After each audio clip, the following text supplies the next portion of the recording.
Welcome back, everybody, to I35 Live. I am Ryan Fan, I'm Matt Walling. and today we are going to talk about sports without football. Just kidding, we're going to have to recap everything that happened on Super Bowl Sunday, but it's going to be pretty light on football for the most part. We're entering winter. Winter has officially come. Got 200-something days left until we get back to the fun stuff, but there are some things happening around the world of sports that we'll get to. The Olympics are happening. Baseball's about to start soon. If you're still missing football, you got the draft, you got the combine, all that stuff. I'm not missing football, but I can tell you that there's 28 Saturdays until college football starts. That word's called denial. Yep. Gotcha. So we'll get the last bit of football in here to wrap up the 2025-2026 season. The Super Bowl happened last Sunday. It sure did.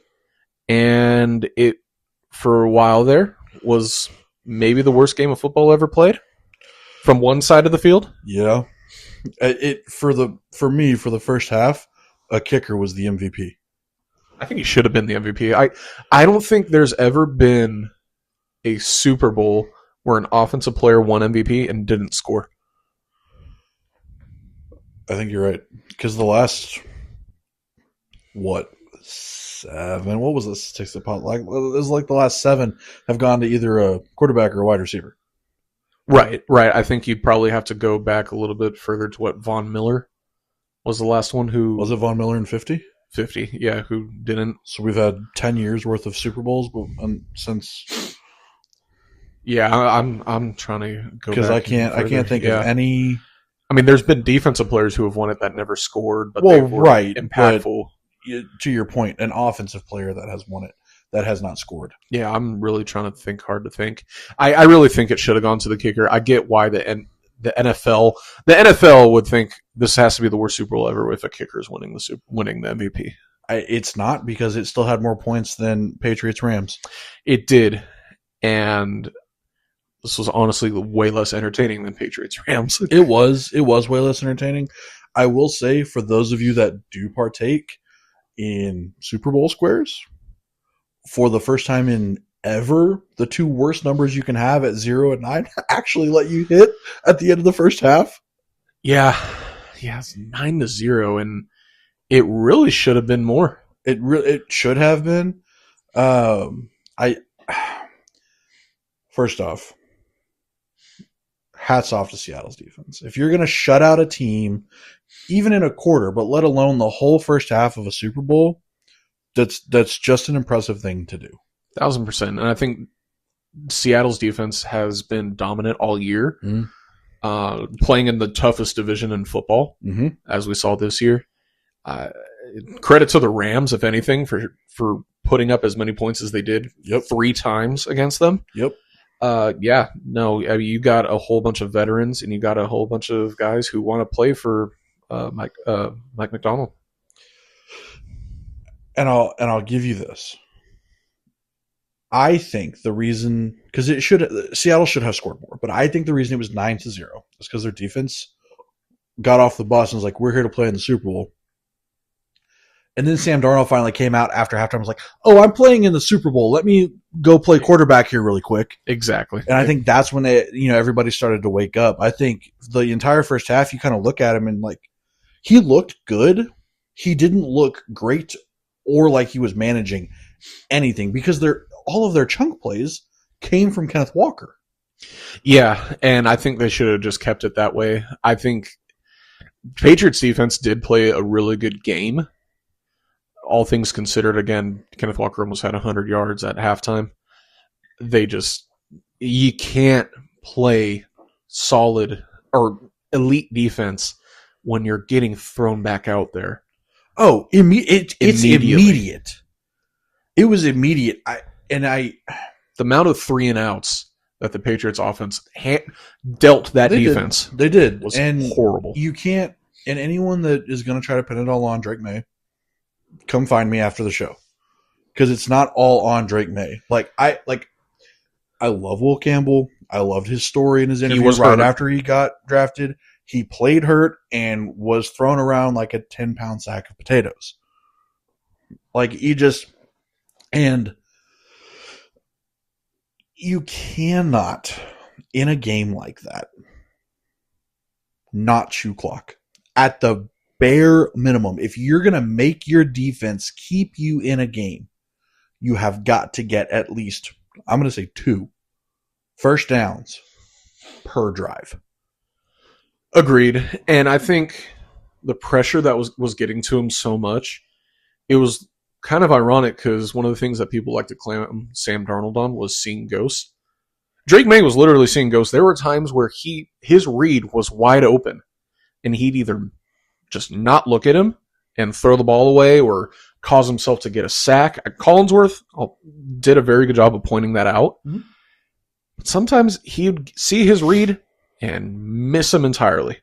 Was it Booty that he had streaming down the left side of the field that was, 5-10 yards behind his guy, and Drake May just airmails it 7 yards deeper than what the receiver was? Yep. Yeah, he couldn't. The pressure was just getting to him, and not the pressure of the game, but the pressure from that entire Seattle the defense. Actual physical pressure. Yeah, absolutely. Yeah. And again, yes, Will Campbell had a terrible game. He was hurt. He did a lot of talking. He's an LSU guy. He's going to do a lot of talking. The arm thing has nothing to do with it. There have been tons of NFL offensive linemen come out and say it's technique. It's technique. He was also hurt. Also, there are 4 other guys that did a terrible job defending. Not to mention, Seattle was throwing a million different looks.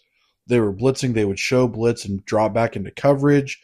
At one point, I think they released the safety to come off the left side.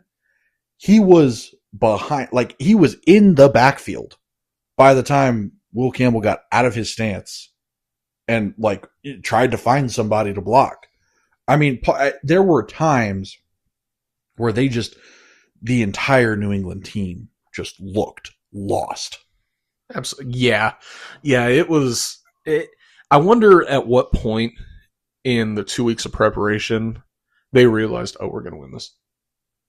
Just off of film and all of the different preparation that they had. At what point do you think? Maybe like Wednesday of Super Bowl week, they're like, all right, we're going to get a ring. I think so.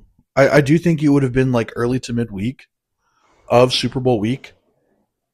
However, very proud of them for realizing that and still putting their foot on the gas. Yeah. They were flying around. Flying around. There were hits. Devin Witherspoon was I was fixing to say, real. There were hits that defense put on New England that when you watch live, right, you're immediately thinking like that's targeting. Like, oh, that receiver's dead. And then you go back and watch the slow-mo replay, and it's the cleanest hit that is textbook what they should show rookies. This is how you hit, and you're not going to get called for a flag because it's a clean hit. Like, they were prepared for this Super Bowl. There was not going to be any, we're throwing it at the 2-yard line. Like, they were getting rid of that. Absolutely. One thing I want to ask, I want you to power rank who had the worst day. Drake May, okay. Will Campbell, okay. Stephon Diggs. Stephon Diggs is number one, absolutely, because I don't think it happened immediately after they lost, but I think within 24 to 48 hours, he was approached and either arrested or served. Yeah, I think he had to serve his arraignment, I think sometime this weekend, I think is when he had to serve it, but he had probably already broken up with Cardi B. Yep. He had his baby mama in the stands already, and he greeted her. He probably got to watch later on after his famous baby mama, Cardi B, hanging out with, and being just part of, Bad Bunny's show. And only getting one catch and then getting absolutely punked by just a horde of Seattle defensive backs. I mean, God, what a terrible... And he didn't even get to do his signature stand and watch the confetti. Yep. Yeah, it's Stephon Diggs for sure, number one. Number two, Will Campbell. I agree. Unnecessarily. Right. But in the number 3, Drake May. And here's why. It's not going to be for any football reasons. Out of those 3, he had the best day because he gets to go home to Ann May and all of the food she makes and all of the food, the desserts that she bakes, and honestly, just like a loving wife. Do you think she probably thought that I have to make the "I'm sorry you lost the Super Bowl" treats better than the "congratulations you just won the Super Bowl"? Yes, because it's got to cheer him up fast. No, absolutely. The congratulations you won the Super Bowl treats were made with love. The I'm so sorry, like who wants to win a Super Bowl anyway treats were made with love and also a shitload of sugar. Yeah. No, that's a lot of fun happened in the Super Bowl. A lot of memories were made in this postseason. I gotta be real just about the Super Bowl real quick. And granted I wasn't looking for it. I probably should have clocked it a lot sooner during the halftime show. I did not realize that all of the tall grass that Bad Bunny was walking around stuff, there's people inside of it. Yeah. The requirements were you had to wear a 40-pound suit for 5 hours. Mm-hmm. So that means they were sitting. You had to be between 5'7" and 6 foot, and you also had to have either an athletics background or be able to pass a physical fitness test that they put on or whatever to be able to be grass in the Super Bowl halftime show. Why do you have to wear that for 5 hours? What do you? So that means in all of the chaos that is the Super Bowl, media, all the past greats, you have all of this. 6 to 10 hours of pregame just that day, and you're somewhere in that stadium just chilling out in some sort of. Maybe, I don't know if they're on the concourse. I don't know if they're under the stadium in the parking garage or their own little green room. They had to give all of those people their own little green room, dressing room, something or another. Are they wearing a diaper underneath? Because you can't 2 hours before just be I gotta take this off and go piss. That's a great question. I would hope that they would let them be adults and be yo, I gotta take this off and go piss. But I don't know. It's Hollywood. Maybe they're wearing Depends. It wasn't sponsored, so I don't think they're wearing it. Okay, the Walmart version of Depends. I don't know. And so you go through all of that, right? What's the hope? Because it cannot be, realistically, it cannot be, this is my big break, that I was cast as grass in the Super Bowl halftime show. Yeah, it's not like you're tree number 3 in your 6th grade play. Exactly. So is it what are they getting paid? Is there something you might be entered into a drawing to perform or collab with Bad Bunny in the future? What is the draw for there to be that many people I'm going to go be grass in the Super Bowl? I bet you, I would hope if I'm doing it, 1, you get paid. 2, you get, backstage passes to any Bad Bunny concert of your choosing. At the bare minimum. Yeah. Or, free tickets to the next Super Bowl. Now that I would do it for. Yeah. That I would absolutely do it for. That would mean that I went to a Super Bowl. You went to 2 Super Bowls. Well, yeah. Obviously that means I went to a Super Bowl for the Cowboys, but. Well, that's not happening. I'm just saying. Yeah. So, there has to be something. There has to be a draw for people, because unless people in California are just legitimately that crazy and want to just sit out for 5 hours, because it's not like it was on the East Coast. The damn sun was out for the whole first half of the Super Bowl, and yes, I understand it's California, but it is unseasonably warm right now in the U.S. Yeah, California people are crazy to sit out there in 5 hours of that. But we're I-35 live, and there's probably, you can go down the whole 35 corridor and see people parked out at 4:00 in the morning waiting for a damn slice of brisket. Well, there's that, and I was just going to go to the other coast and just talk about the Bills Mafia. True. So, like, there's crazies everywhere, right? Oh, yeah. So, I mean, if you're a fan, I mean, fan is shorthand for fanatic, right? So, I mean, it's, like, I get it. I'm not going to say I don't get it. I guess because it's not my team, or even a subset of, like, I have, like, a small subset of, like, 3 other teams where I'm like, yeah, it'd be cool if they won. Yeah, I mean, there's crazies everywhere. Like you said, the East Coast, you have Bills Mafia. There's also people who choose to live in Delaware. That is true. Crazy. That is true. People live in Maine. I would love to live in Maine. Really? The coast? The coastline of Maine or just the coast? Coastline of Maine. Okay. Beautiful. Beautiful. Aren't their beaches real rocky, though? Great food. Great scenery. I'm not trying to discredit whatsoever. I'm Sounds legitimately asking a question. I don't know. It's a pretty leading question there. All right. All right. Well, that was our expert commentary. Honestly, you're not going to get any better commentary analysis of Super Bowl 60. So let's move on to Super Bowl 61.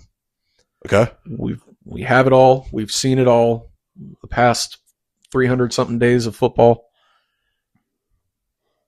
Who's going to be in this next one in Los Angeles? ESPN already is letting us know it's the year of the Super Bowl. The Super Bowl has not been important until this year when Disney gets the Super Bowl. I am officially hopping off the Josh Allen gets it done train. I think that the Bills are cursed. I think Josh Allen can win a Super Bowl. I just don't think it's with the Bills. So while I sit here and we have this conversation about who goes to Super Bowl 61, you heard it here first in February. It's not going to be the Bills. Okay. You've heard that. Yeah, I'm going to go even bolder. You heard it here first. I'm going to let you know that here in February, the Browns will not be making it. That's kind of a hot take. Are you sure you want to throw that one out there? Bet. I'm not jumping off the wagon, the Buffalo Bills wagon. I'm still circling just like them. That doesn't mean I'm not going to root for them. Yeah, no, I still have this hope. Picking them. I still have this hope that they can actually make it. Not saying win it, but make it. God, it's such a hard conference to pick because there's a lot of what ifs with that conference. I think the easy choice is the NFC, the Rams. I think if Stafford repeats, not as MVP, just the level of play that he had that you got out of a 96-year-old Matt Stafford, right? I think if he can repeat that, I totally agree with you. I think they're gonna move some pieces around, bring some guys in, cut some guys loose that weren't really doing a whole lot. I could absolutely see the Rams. I totally agree with you. So yes, I would agree with the Rams. I'm also, and I hate saying this, I'm not going to discount the Niners. They're both those teams are in the best division not to mention the reigning Super Bowl champ is also in that division. I know. We've already moved on past the team that literally just did it and did it pretty convincingly. Dominant. Yeah, it was pretty convincingly. Yeah. And it's the toughest division in football right now. I could absolutely see the Rams going. I'm not going to discount the Niners. I'm not going to discount the Seahawks. I'm not going to sit here and tell you that Sam Darnold had a Cinderella year. I'm going to sit here and tell you that I think Sam Darnold finally found his fit. Yeah, no, the Sam Darnold Cinderella thing is, I think it's a garbage take. It's a garbage take because he was always good. He was just put on the Jets. And then the Panthers. And the Panthers, he was injured at the Panthers, and they knew that he wasn't the long-term thing. And then he had to back up Brock Purdy. Yeah. And then Minnesota stupidly said, nah, we don't want him. We just drafted 9 in the first round, J.J. McCarthy. So we're going to ship you off to a team who a lot of people actually wanted to go there. They did, and this is gonna sound like an off take kind of, but like low key, kind of some credit there to Geno Smith. he kind of assisted in putting that team back on people's radar, not on the map or any chance of contending or anything like that, but there were those in the media that know what they're talking about that are like, hey, Seattle not right now, but Seattle in a couple of years, you guys might want to watch out for some stuff. Also, they drafted very excellent over like the last 5 years. Also, a lot of pieces from that Russell Wilson trade are the pieces that won them the Super Bowl. Absolutely. Absolutely.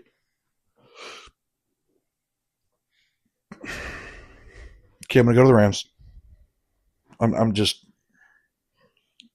I want it stated that I'm not discrediting the Seahawks or the Niners, but I'm going to pick the Rams for Super Bowl 61. My tough choice is in the AFC, like you said. And I've got a couple of teams in mind, but I'm going to throw out the one that I think can actually do it. I think it's going to be a repeat of the 21-22 season. I think it's going to be a yellow team and an orange team. I think it's going to be the Rams. And I think they're going to go against the Broncos, not the Bengals. No, I think the Bengals are out of it. My mind went to the Broncos as well. It's Denver. It's Denver. Had it would have been Bo Nix doesn't get hurt. They absolutely. I'm not going to say they wax, but they win it. They absolutely beat New England. Yeah, and it's Sam Darnold and Bo Nix in the Super Bowl. That is, I'm not going to lie, you're probably looking at another 28-24, maybe some sort of like 35-32 situation. Yeah, it's definitely, I would say lower score just because you're literally looking at the two best defenses in football. You think like 21-18? Yeah. I think the first to 20 wins. I think it's 3 points. I think the first to 20 wins. Okay. Yeah. I like that.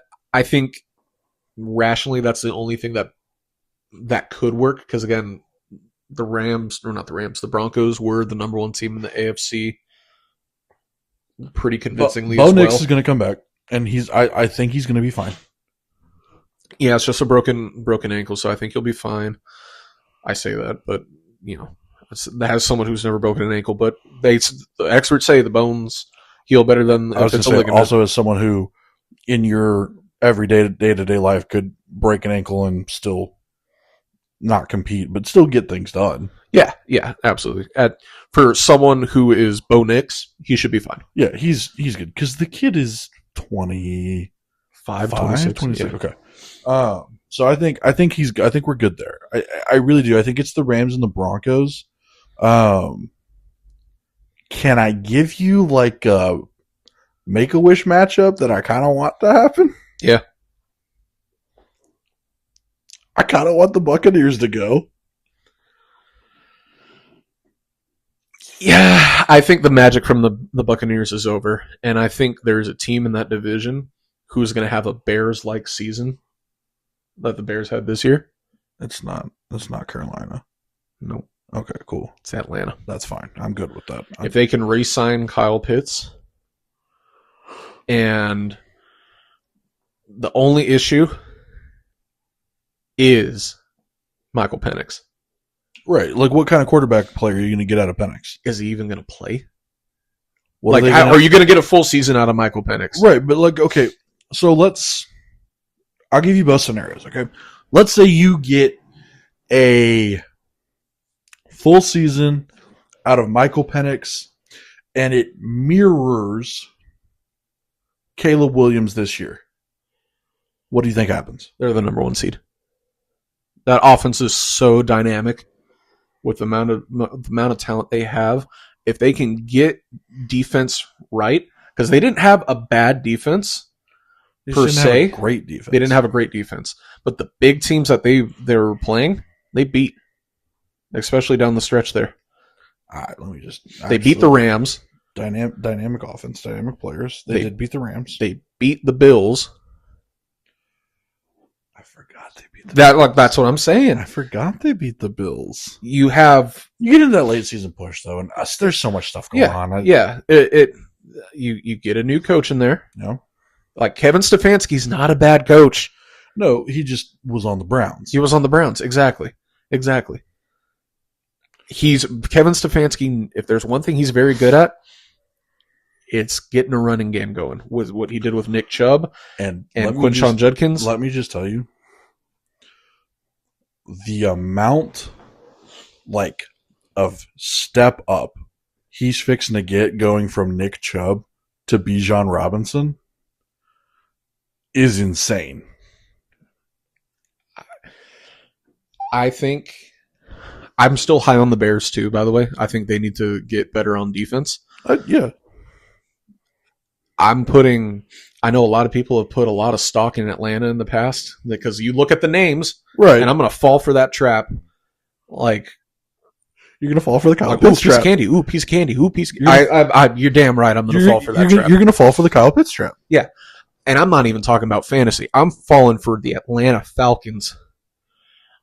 Give me Dark Horse, and I'm getting ahead of it now because come July, everyone's dark horse is going to be Atlanta. Absolutely. Give me Atlanta right now. I don't hate that. I don't hate that pick. I do hate that. I agree with you that I do think some of the Bucks magic is gone. I say this as a Texas fan, but when you take any sort of rivalry or team loyalty out of it and you step back, once he got his stuff figured out, dude, I love Baker Mayfield. Oh, absolutely. I think Baker's shown himself to be just an awesome dude. He's the best teammate anyone could ask for. He's the Tom Brady of Johnny Manziel's. Yes. He's a gamer. He is. He literally was playing with his shoulder falling off of him. That's part of why I love him. He wants to be there. He wants to be the guy. He wants to, and I hate that he can't move like he used to. Yeah. But, man, that fight has never gone anywhere. No, absolutely. I think, too, your top two receivers are really injury prone. You have Todd Bowles is just a bad coach. Yeah. You don't have a hotshot coordinator anymore like you had with Canales and Liam Cohen helping you out there. Like it's and of course I think the one that just had Halfley just went to Miami. Yeah. So you're getting a new coordinator. Are they going to be the next big thing like you've had the last couple? I think they're in for third or fourth place finish in their division. Yeah. I can see that. My ADHD just took over, and I'm just thinking about the coaching carousel. Clint Kubiak went to Oakland, the Raiders. So where did Mike McDaniel end up? He is the offensive coordinator for Jim Harbaugh. For the Giants? No, for the Raiders. For the Raiders. No, for the Chargers. Thank you. For the Chargers. So that's going to be a fun team. It will. That's, if you want to give me, again, everyone, you get the anti-Herbert, you get the pro-Herbert. You give me Justin Herbert, healthy tackles, Joe Alt and Slater. Joe Alt is so good. You give me another year of, who was the running back this year? Was it Swift or was it? Well, no, there was a couple different ones. Oh, it's Amarian Hampton. Well, right, but you also had, was it Kenny? Last name Vidal. Yeah. And then you also had, no. Was it Swift? I think it was Swift. Or Dobbins. Swift or Dobbins, one of the two. Okay, timeout. Back up. For everyone that is listening to Ryan and I try to go through this right now, please just know that we're old enough to have all of these California teams have moved. They've all moved, and the Rams and the Chargers now have way two colors that are similar, and my brain is so freaking crosswired right now. I can't. It's. Who does Kurt Warner play for? Oh, I hate you. Sorry. And my first spot was going to be Arizona. Yeah. Same division. No, I see what you mean. Either way, they're going to have a good running back. They are.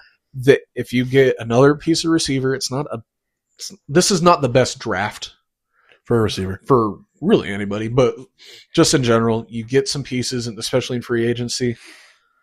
You might hear it first here, but I would take heavy stock into AJ Brown to the Chargers. Yeah. Get Mike McDaniel, that team. Their defense isn't half bad either. We're talking about it's not a great year for draft picks. Let me just tell you now. Next year in 27 greatest draft is going to be one of the greatest draft classes of all time. Because 08 was Eli, Big Ben, Breeze. 04. This could be one of those draft classes.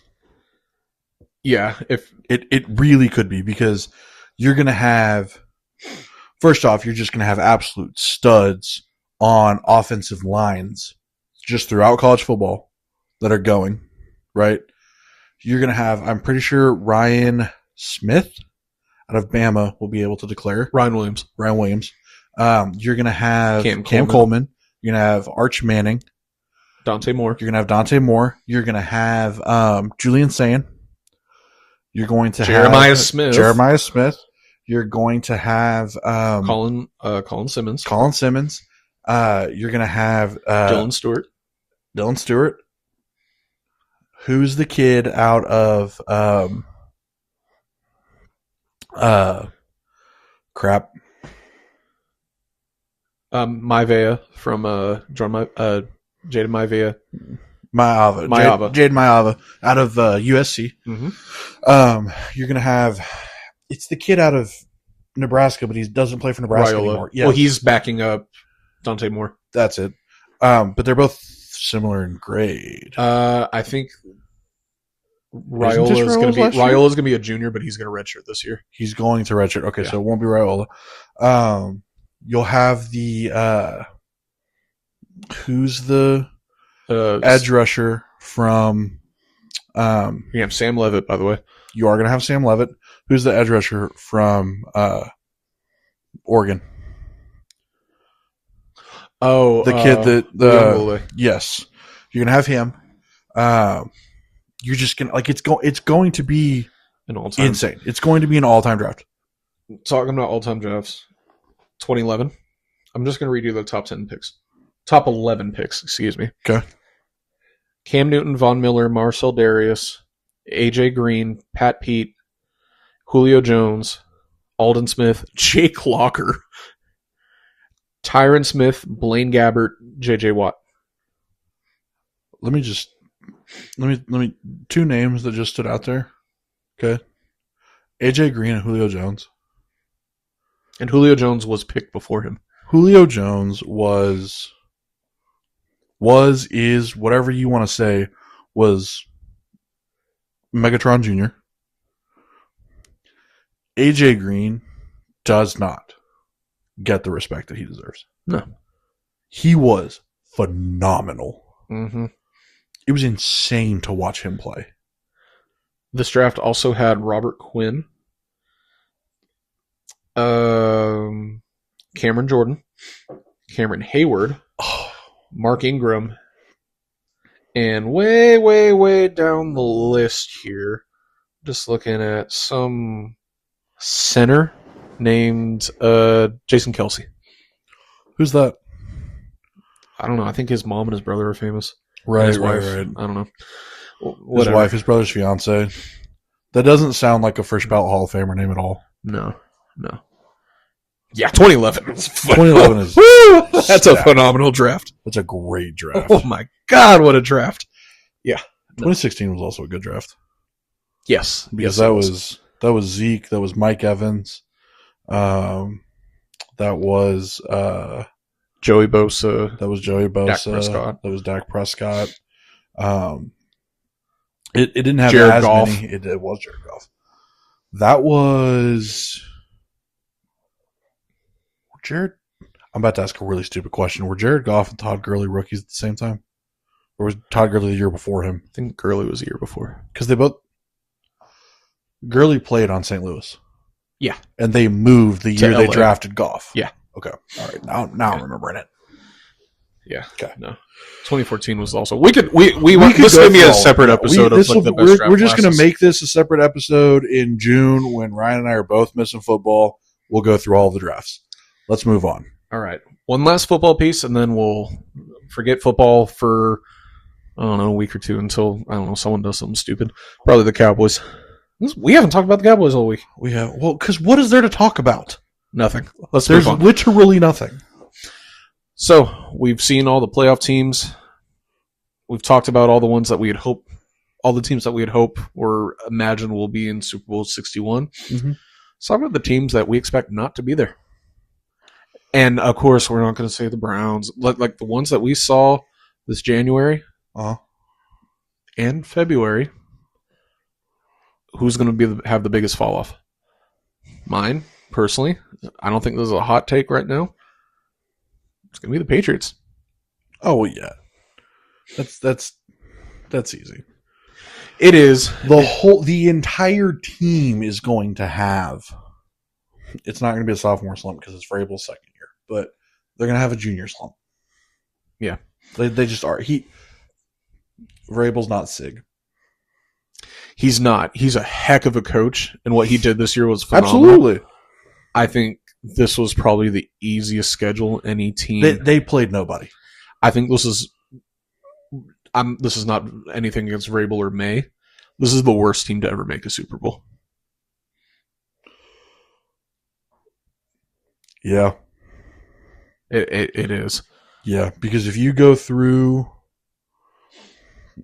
Okay. This might take us off track for a little bit, but I'm gonna give you something here.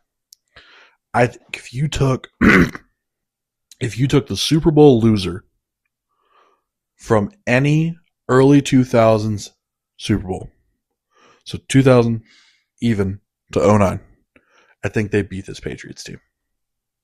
Yes. 1,000%. 1,000%. I'm trying to think. There was a bunch of Peyton Manning teams that made it. Some Brady teams. Mm-hmm. Some Patriots teams. I think you have the 02 Raiders. Yes, because they had the MVP of the league in there. I think that Eagles team at 04 beats them. The Seattle team with Sean Alexander beats them. Yes, I do think they beat them. Because that was Sean Alexander and Matt Hasselbeck? Matt Hasselbeck. Yeah. I'm trying to think. Of course, the undefeated Patriots team. Absolutely. That Cardinals team would have been a fun one. Mm-hmm. That would have been a really fun one to watch. Yep. The Steelers, when they played the Packers. Yes. Yeah, I think just about every team. You see what I'm saying? Like any. So, I mean, I do agree with you. I think you talk about fall-offs. I do think you're going to have New England falling off. I think you're there with that. I think there's a chance Houston doesn't have some games fall their way, and they might miss the playoffs. That's a tough conference that you're dealing with, too. Very tough. Jacksonville's just going to keep getting better. Yep. Colts, depends on who their quarterback's going to be. I hope. Seriously. I hope it's Danny Dimes. And Does he come back? And I hope he can repeat in what he did. I just want to see the kid get to it. Not even the Super Bowl. Just the playoffs. Yeah. I think he had the issue of playing in New York. Because you have it's another Sam Darnold story. It is. He is not I'm not going to say he's as good as Sam Darnold. Sam Darnold. No. Sam Darnold, even from college, was way better than Daniel Jones. He's not bad. He's not bad. No, and he was in a very good situation where you had an elite running back. You had some guys that you could throw to. It's a tough one there. He tried to play through something and he just hurt it worse. That's just what happened. Titans can only go up from where they are. Literally can only go up. I think, so we talked about the AFC team, the NFC team. I think the Eagles are looking at a Chiefs like fall off. Really? The Eagles, yes. Their offensive coordinator is Sean Mannion. Yeah. I also really just don't love their head coach. No, because there's a lot. The Eagles have a lot of talent, and there are a lot of players individually. If you took them out of an Eagles uniform, I would actively root for. They have a heck of a defense. You got to think, how many of them can they keep? Yeah. Is Vic Fangio going to retire? They already kicked out their offensive line coach who's been there and is a staple and has made that offensive line a killer. Yeah. If Vic Fangio retires, I think you've got a minimum 3 defensive starters demanding trades. Yeah. Yeah, absolutely. And there's even rumors that Lane Johnson and Landon Dickerson are going to retire.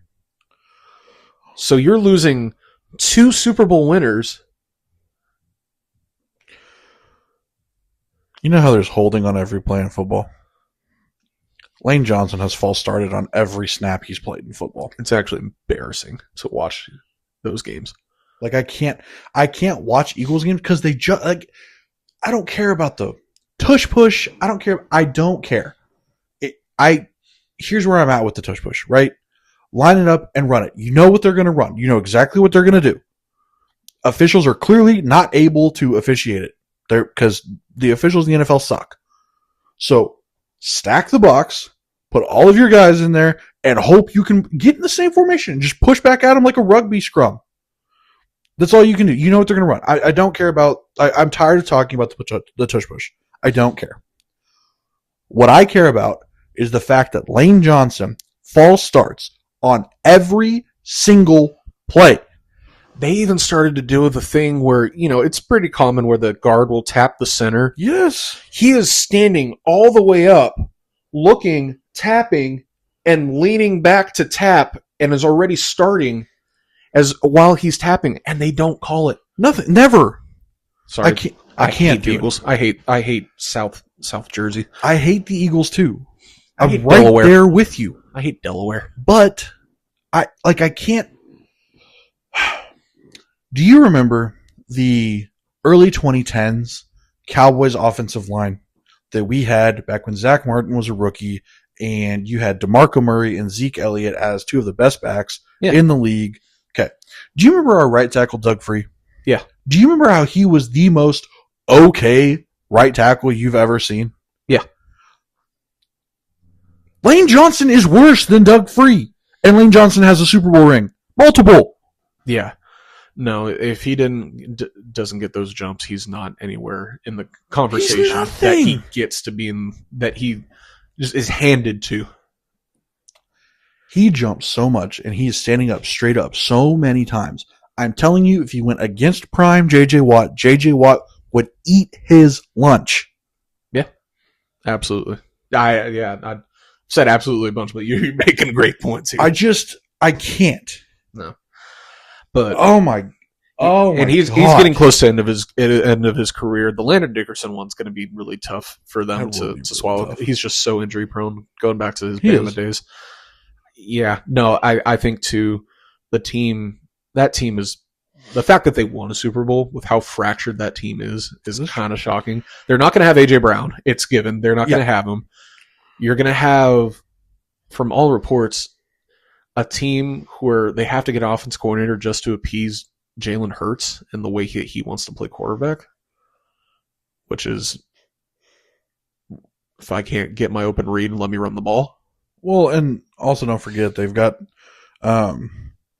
Nick Sirianni's bodyguard who tries to act like a coach. Oh, Big Dom. Yeah, it's a circus. It is. I mean, he has to have an emotional support Italian. Literally, that's the only way he could win, is having an emotional support Italian. It's a pathetic organization. All that to say, Saquon has a ring, and I'm actually kind of really happy about that. Yeah, because it's funny because he left New York and immediately got better. He did, and you want to talk about like just an all-time moment? The reverse hurdle. Oh, will be talked about long after we're dead. Yeah. Why do great plays always happen to our division rivals? You're immediately going back to Odell Beckham. Oh, I went further back. Yes, the OBJ catch on Sunday Night Football against us. Where we beat them. We did win that game, but yes, one of the most iconic catches of all time. No, I went even further back to Deshaun Jackson with the punt return against the Giants. Yep. Yeah. Or the Philly special in the Super Bowl. Or the David Tyree helmet catch. I think the thing is we don't get to the big games. We don't. Okay, but hang on. The punt return wasn't even a big game. It was a pretty good game. It was a good game, but it wasn't a big game. It was just during the Christmas season. Yeah. Yeah, Merry Christmas. They get to win a Super Bowl. All right. So that's enough football. Your Seattle Seahawks champions. I'm okay with that. I am too. I'm okay with it. That's their second as a team. Mm-hmm. Okay. It's congrats to Sam Darnold. Congrats to Mike McDaniel, who's from all accounts a guy you'd want to play for. I totally agree. Do you want to say real quick? Shout out Byron Murphy. A second. My boy from Texas. He is a damn good defensive lineman and will continue to be throughout his entire career. He's a big dude. He's huge. He's huge. I think people didn't give him enough credit for his size because he played alongside T'Vondre Sweat. That is, and T'Vondre Sweat is even bigger. I think can actually block out the sun. Yeah. Like to fill up stop the sun's rays to fill up the ozone. You just need T'Vondre Sweat. Like T'Vondre Sweat is one of those guys that you know how at the end of a game, if the offense is going to throw some sort of desperation, right? The defense is going to drop into 3 deep. They're probably only going to rush 2 or 3. I can see T'Vondre Sweat kind of getting through somewhere in some space and getting through an offensive line and actually hitting the quarterback in that situation. Yeah. Hopefully he can get some success there in Tennessee as they rebuild. I really hope so, because I think you have T'Vondre Sweat on one side of the ball. You have Cam Ward on the other side of the ball. I think they can get some pieces around them. I think you can, because here's the thing. T'Vondre Sweat has a chance to be in Tennessee what Terrell Suggs was in Baltimore. Yeah, that team just needs some time. That's it. They need 2 years. They just got, who did they just hire? Salah. Yeah, they just got Robert Salah, who's not a bad coach. It was the Jets. It was just the Jets. It was just the Jets, and they got Dayball. They got it. If you go through, by the way, not to talk too much about the Titans. God, I can't believe we're talking about the Titans. Their whole coaching staff was bald. Is it really? Oh, it's funny. Okay, we'll talk about that next time. But that's really funny. This is where we're going to end the 2025 season with the bald upcoming coaching staff of the Titans. Love that. All right, so we'll switch gears entirely to everyone's favorite topic: the Olympics. Yo, curling is lit. It is. There was a full-on argument. Bro, I swear, I thought they were going to come to blows. Yeah. Against Canada and Sweden. All because he just keeps pushing it through. Those dirty Habs. That's like a fault or whatever, right? Yeah, because he's giving an extra push. Right, with the little second touch or whatever that you're not allowed to do. Without Russia there, I mean, yes, it's fun to hate on the Canadians, but it's like, ooh, I don't like the Canadians. Yeah. I don't like them. They're dirty. Curling is lit. I don't care if it's the 4-person team or the mixed doubles. Curling is lit. Just straight up. We have the fastest man on skates. The fastest man on skates. Team USA is absolutely dominating currently in the round robin.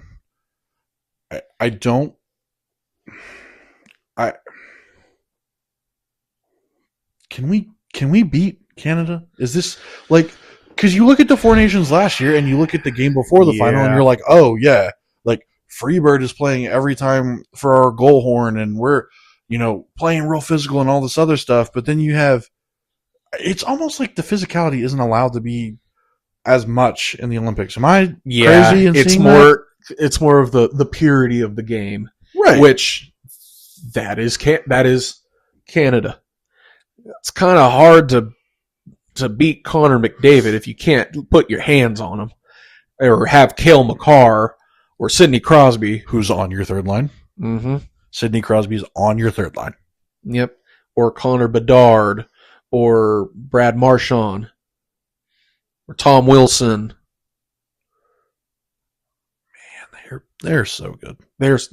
Just a stacked, and I am missing half of those guys who are all just champions. Nathan McKinnon.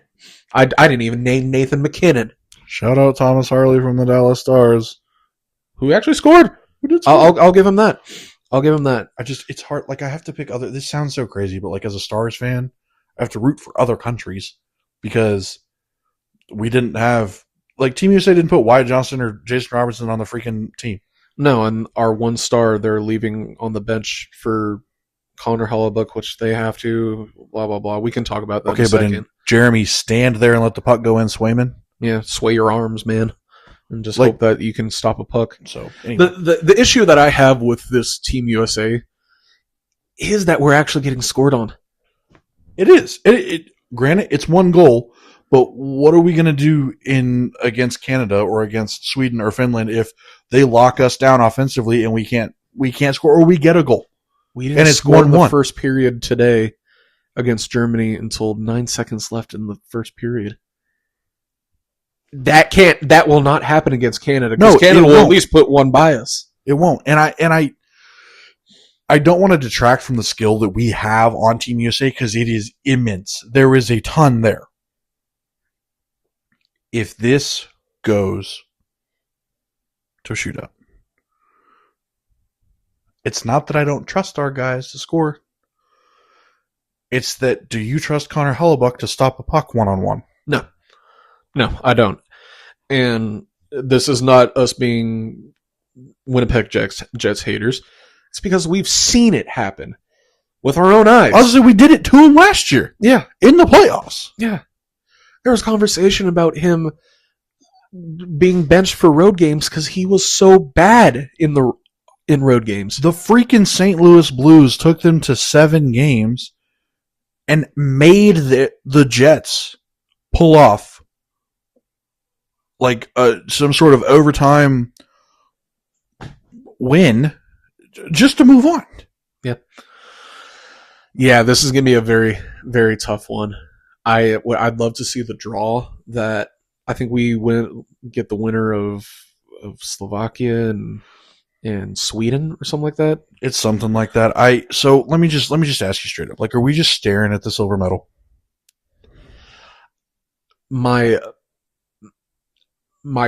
Being rational, yes. But like, damn it, I'm American and I'm not fucking rational. Well, that's what I'm saying. Is like, it's us? Yes, it's us in Canada in the gold medal game. Yes, right. So we're guaranteed silver. But like, I sit there and replay. I was not born in the 70s, so I don't know about the Miracle on Ice team from my own eyes. But I sit there and replay Kurt Russell's speech in Miracle over and over and over again about, this is your time. Their time is done. If you played them not 10 times, they might win 9, but not tonight. That just keeps replaying. And granted, like, we're only in round robin play, but like, this means something. It does. This freaking means something. It does, because like when the NHL switched to the 4 Nations last year, I was like, yo, this is like a mini Olympics. This is freaking dope. I mean, all you needed was Connor McDavid, Sidney Crosby, and Austin Matthews to be like, we're in. And it's like, oh, this is serious. Oh, yeah. No, like, they care. Yeah. Like, and that's the other thing is, like, hockey players care so much about hockey. And it is a beautiful, beautiful thing. Because, like, and it's beautiful for us as fans to be like, okay, we're going to go root for Team USA, and like, go Jack Eichel, go Matthew Tkachuk, go Brady Tkachuk. Because in 3 weeks, I'm going to be cursing all 3 of those guys' names. Just like straight up. Especially because especially Jack Eichel. We're going to go right back to the NHL season. Yeah. Because we're in the middle of it. We're going to be sitting there laughing at Austin Matthews and the Leafs for not being able to do it again. Exactly. But now he's like, oh, he's got the C. That's our captain. That's our captain. Austin Matthews is our captain. Great. Yeah. No, I want it to happen. This is a conversation that we're not really ready to have, but I'll go ahead and do it. Are we all just sitting here so lucky that Russia wasn't eligible to field a team? Oh, yeah. If they had a team, we would be staring at a bronze medal. Like, I would just be straight up. Yeah. And this. Can you imagine if they would have allowed a Russian team in the Four Nations? I know it's called the Four Nations, but like if it moves to the Six Nations or something, or they just kick out Sweden or Finland, right? I mean, you have Ovi, just stop Kaprizov. You can stop at Ovi, and this fact that you go Ovi and then Kaprizov. Think of the goalies. Who do you pick? Bob. You have, oh my God, Tampa Bay's. Oh my God. Vasilevsky. I'm still picking Bob over Vasilevsky. I would too, but like, okay, Bob doesn't have it today. Let's go with Vasilevsky. Oh, yeah, I know. Oh God, it's like, oh God, what are we gonna do? It's like okay, so Ovi's gonna skate in, and he's gonna sit 15 feet in the left wing, and then 15 feet away from the goal. To Kaprizov, and then he's gonna give it to Panarin all the way across the ice, and Ovi's gonna hit a one-timer, and the score's gonna be 1-0, and then that's all you're gonna have to do, because you have Bob and his backup is Vass. Oh my God. Yeah. Can you imagine if you're 1-2 on an NHL team with Sergei Bobrovsky and Vasilevsky? You're not scoring. You're not scoring. You're not scoring at all. You might score a goal in a week. Also, shout out to Tage Thompson. My pick for him being the next up-and-comer is looking real nice right now. It is looking really nice. Tage Thompson's the man. But and I think it's because we're hockey fans why that means so much. Like, curling's dope. I love watching all of the speed skating. I love watching the skiing, Breezy Johnson. Yes, all of it. All the downhills, looking at like half pipe, like slope style starts next week for snowboarding. Like I love all of it. I grew up skiing. I love winter sports. I love watching it. The biathlon is like the coolest thing. Did you see that Norwegian guy? Yes. Running up the mountain at a 6-mile pace on skis? Yes. Uphill? Psycho. Yes. Psycho. Or I believe she was Italian in the biathlon. Yes. You know what the biathlon. Yeah. Like, he's killing them. He's killing the entire field. And then skates up to her little box and is just all 5 in a row. Ding, ding, ding, ding, ding. For those who don't know, biathlon is you're skiing and going as fast as you can, and then you got to stop and shoot some targets, and then you get up and ski and ski and ski and ski. Yeah, you have it's like a pellet gun. Yeah. It's like a pellet gun on your back, and you do cross-country skiing it's in kilometers. I want to say it's like 5 or 10 a lap. Yeah. I could be totally wrong.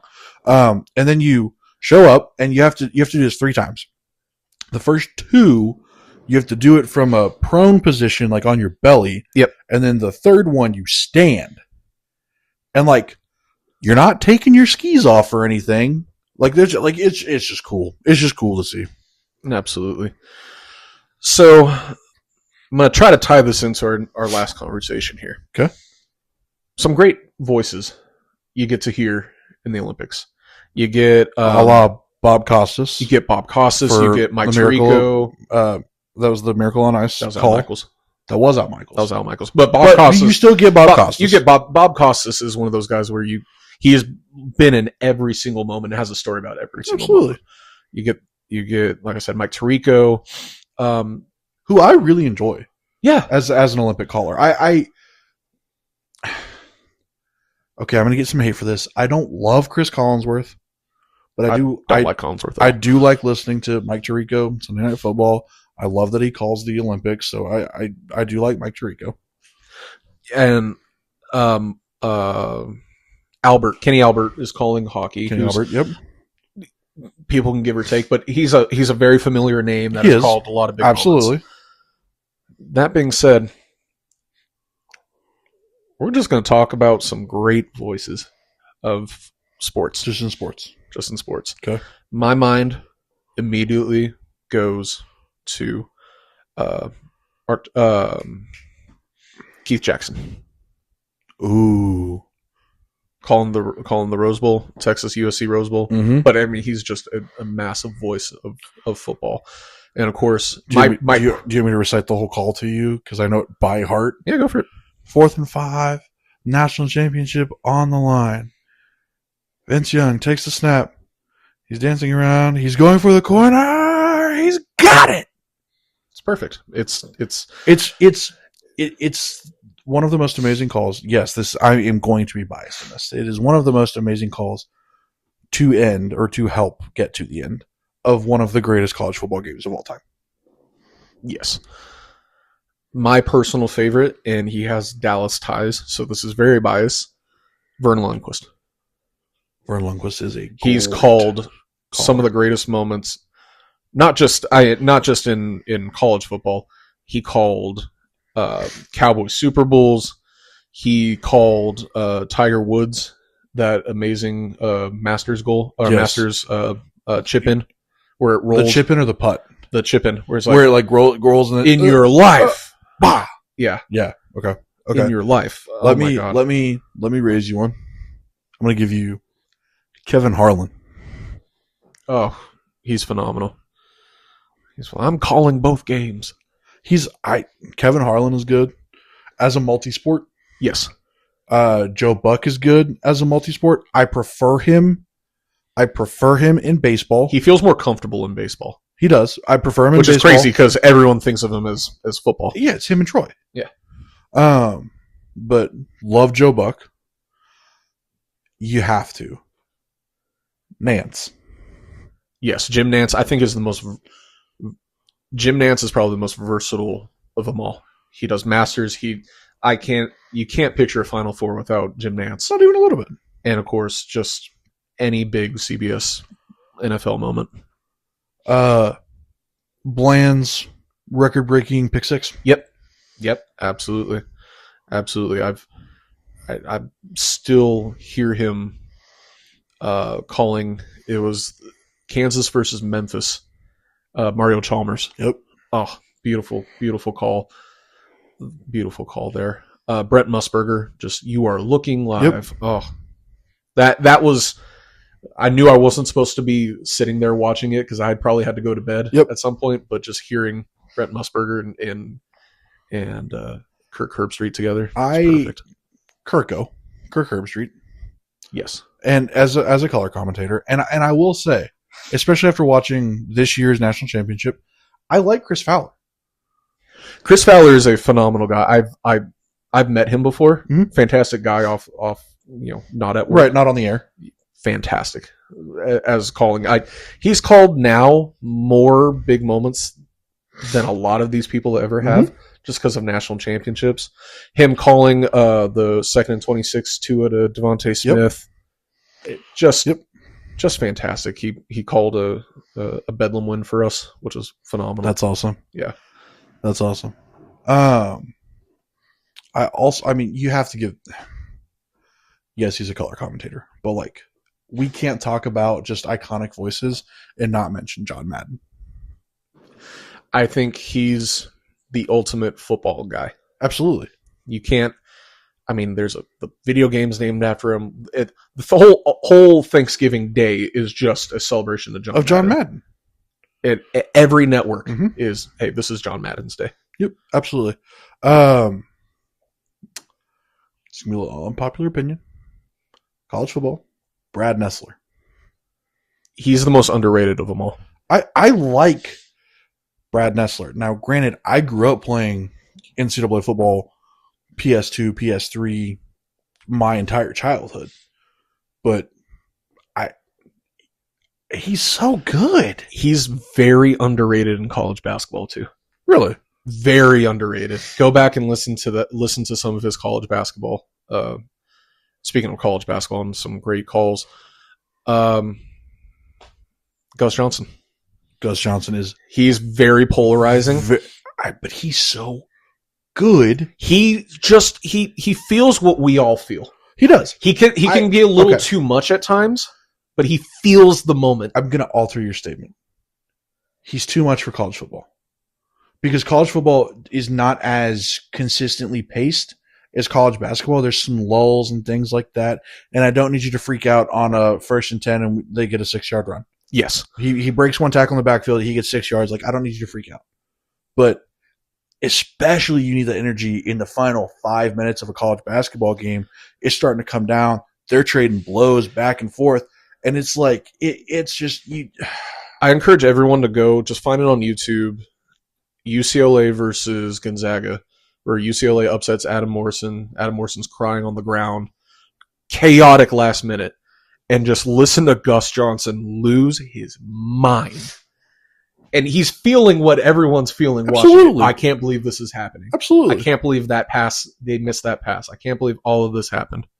You know who, in he's newer because the Buck Aikman move to ESPN only happened a couple of years ago. I like Kevin Burkhardt. I do too. For Fox. I do too. And we'll end it on this one. Okay. He's no longer calling games. He's still around, but he's no longer calling games. Doc Emmerich. Doc Emmerich was very good. If you needed any big hockey moment, yes, Doc Emmerich makes you feel. Oh, you are sitting on the bench. Mm-hmm. You're sitting on the bench, looking across the ice, looking at this dude with his headset on, freaking out. Yes. Okay, I said this last one. This is the last one. Okay, it's international, but I encourage everyone to go just listen to a compilation of this man because he is like Shakespeare is taking notes from this man. Yeah, Peter Drury. He calls soccer matches. Oh, he's the boy from Rosario speech. He's British. He's British. Okay, he's British. Just go listen to him. It's the 2022 World Cup final. His literal poem for Lionel Messi. Mm-hmm.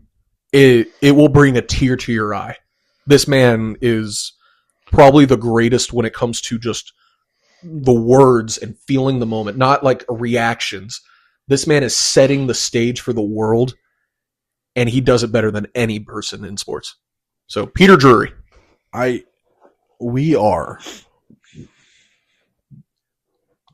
going to say that we are incredibly blessed in the sports world to have so many good commentators that we're able to nitpick the ones that we don't absolutely love. Yes. Like we are absolutely blessed to be in that situation as sports fans. Like Gary Danielson. You can't end the podcast on Gary Danielson, man. Come on. Fine. It will get copywritten if I played. I wish I could end this episode on just a Peter Drury soliloquy. Oh, yeah. But I encourage everyone, go find it. He is phenomenal. But, all right, that ends that. That's episode 7. Appreciate the time. Me and Matt really appreciate it. Like and subscribe. Everyone who's listened, thank you. We hope you continue to listen. Keep listening. At some point, we will have a draft conversation about the best drafts. Oh, absolutely. Maybe, I don't know. We'll think of stuff as we go along. March Madness is about to come up. But again, thank you so much. I really appreciate it. Hey, I'm Matt. Thank you guys so much for this. Appreciate you guys listening. And I'm Ryan. Hail Jeff. Bye.